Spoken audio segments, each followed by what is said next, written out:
Hello student.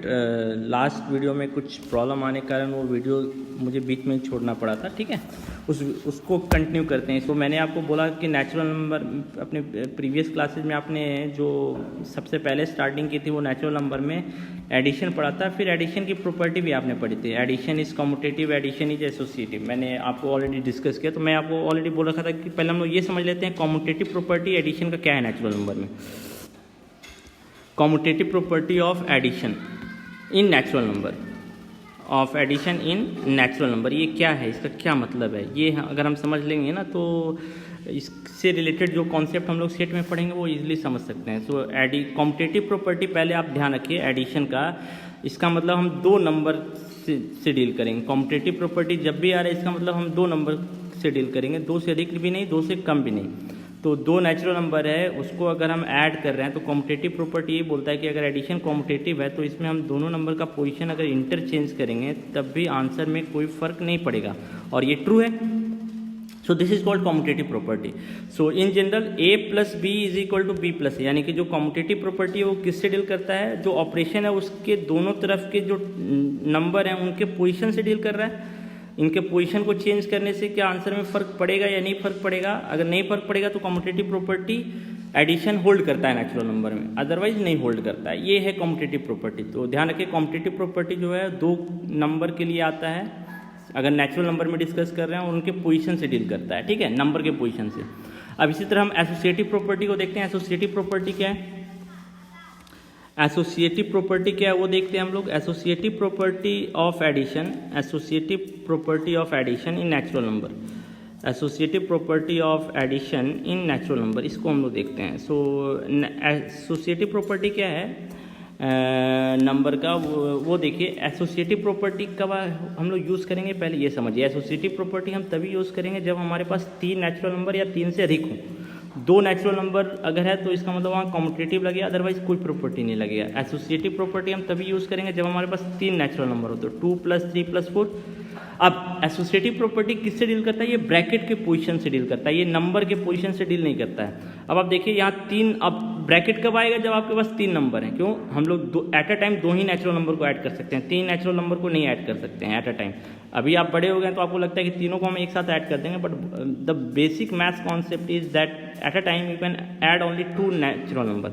तो आप देखिए कोई बोलेगा कि पहले हम 2 और 3 को ऐड करेंगे, कोई बोलेगा नहीं पहले हम 3 और 4 को ऐड करेंगे और उसके बाद हम 2 को ऐड करेंगे। तो अब ये दोनों में आप देखिए 2 और 3 को पहले ऐड करेंगे, यानी ब्रैकेट पहले 2 और 3 के साथ होगा।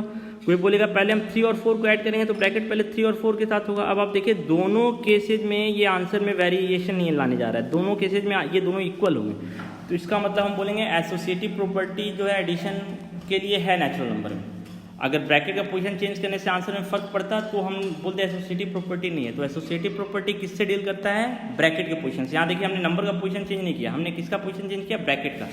और ये कब आएगा, जब 3 4 के केस में भी एसोसिएटिव प्रॉपर्टी आ सकता है, जैसे 2 + 3 + 4 + 5 है। तो कोई बोलेगा पहले 2 और 3 को ऐड करेंगे, फिर 4 को ऐड करेंगे, फिर 5 को ऐड करेंगे। कोई बोलेगा नहीं पहले हम जो है वो 3 और 4 को ऐड करेंगे, फिर 4 को 2 को ऐड करेंगे, है ना, फिर 5 को ऐड करेंगे।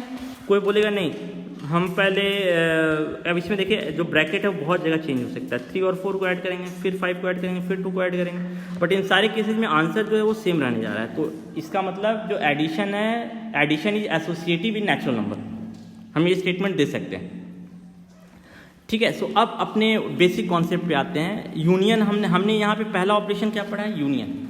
हमने सेट में जो पहला ऑपरेशन पढ़ा है वो क्या पढ़ा है, यूनियन। अब जो सेट में पहला ऑपरेशन पढ़ा है वो यूनियन पढ़ा है। अब इस यूनियन के लिए हम लोग चेक करेंगे क्या ये commutative, union is commutative in set और not, union is associative in set और नॉट। तो अब मेरे ख्याल से आप यूनियन के लिए, ये बिल्कुल एडिशन की तरह हो गया, ए यूनियन बी। अब कम्यूटेटिव प्रॉपर्टी अगर हम लोग डिस्कस कर रहे हैं यूनियन की, इसका मतलब क्या है, दो सेट आएगा।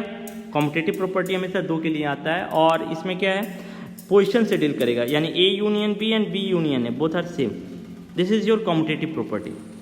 एसोसिएटिव प्रॉपर्टी क्या होगा, एसोसिएटिव प्रॉपर्टी होगा कि ए ये ब्रैकेट से डील करेगा, यानी कि 3 या 3 से अधिक सेट का यूनियन होना चाहिए, A union B union C. अब कोई बोलेगा कि पहले हम ए और बी का यूनियन लेंगे, कोई बोलेगा नहीं हम पहले बी और सी का यूनियन लेंगे और फिर उसके बाद ए के साथ इसका यूनियन लेंगे। ये दोनों बराबर आंसर होगा, यानी कि आप यूनियन में सेट का पोजीशन चेंज कर सकते हैं, इवन ब्रैकेट का भी पोजीशन चेंज कर सकते हैं। ये आपको इतनी छूट देता है। अगर आपको नहीं पता है कि ये दोनों इक्वल होता है या नहीं होता है, तब आपको कन्फ्यूजन रहेगा, तब आप दोनों को अलग अलग मान के चलेंगे ना। लेकिन हमको पता है हो गया आप कॉम्पिटेटिव प्रॉपर्टी और एसोसिएटिव प्रॉपर्टी से, तो अब मेरे ख्याल से हम इसको ईजिली समझ सकते हैं ना। सो अब आप देखिए इसी से रिलेटेड हम आगे बढ़ रहे हैं। Properties, some properties of operation union, operation of union, है ना। तो जो पहला प्रॉपर्टी है वो क्या है, कॉम्पिटेटिव लॉ। मेरे ख्याल से अब आप इसको समझ सकते हैं। दूसरा प्रॉपर्टी क्या है, एसोसिएटिव लॉ। अब तीसरा प्रॉपर्टी है law of identity. Law of identity क्या बोल रहा है कि कौन ऐसा सेट है जिसको आप किसी भी सेट के साथ यूनियन लें तो आपका ये सेट वापस आ जाए, तो वो सेट है 5 में तो कोई भी एलिमेंट नहीं है ना, तो आप इन दोनों का यूनियन लेंगे तो आपका ए आएगा ना। So this is called as law of identity. और चौथा है, नाम आपको याद रखना पड़ेगा, आइडम्पोटेंट लॉ। आइडम्पोटेंट लॉ क्या है, A union A is equal to A, यानी कि ए हर एक सेट का आप खुद उसी सेट के साथ यूनियन लेंगे तो आपको ए ही मिलेगा, क्योंकि दोनों में तो सेम ही एलिमेंट है ना। तो यूनियन लेने पे आपको क्या मिलेगा, ए। एंड फिफ्थ है law of universe. Law of universe क्या है, आप यूनिवर्सल सेट के साथ किसी भी सेट का यूनियन लेंगे तो आपको यूनिवर्सल सेट मिलेगा। क्यों, ए तो यूनिवर्सल सेट में ऑलरेडी है, तो उसका यूनियन आप दोनों का लेंगे तो आपको क्या मिलेगा, यूनिवर्सल सेट ही मिलेगा, है ना। सो मेरे ख्याल से आज के लिए हम इतना ही पहले पढ़ते हैं, ठीक है। ये सारी प्रॉपर्टी आप पहले याद रखिए और यूनियन से रिलेटेड वर्क कीजिए, ठीक है।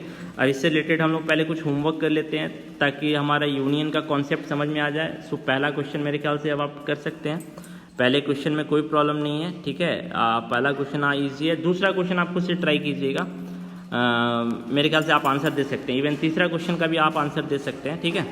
और फोर्थ में आप देखिए, फोर्थ में आप मेरे ख्याल से सारे क्वेश्चंस का आंसर दे सकते हैं, कोई भी ऐसा क्वेश्चन नहीं है जिसको आप सॉल्व नहीं कर सकते हैं। तो आप पहले क्वेश्चन नंबर 1, 2, 3, 4 तक कंप्लीट कीजिए, उसके बाद हम लोग उसके आगे डिस्कस करेंगे, ठीक है। सो मेरे ख्याल से यहाँ पे इंपॉर्टेंट पार्ट जो हमने पढ़ा, यूनियन का कॉन्सेप्ट और उससे रिलेटेड प्रॉपर्टीज ऑफ यूनियन, ये सारी प्रॉपर्टी आप याद रखिए। Competitive law, associative law, law of identity, idempotent law, law of universe, ठीक है।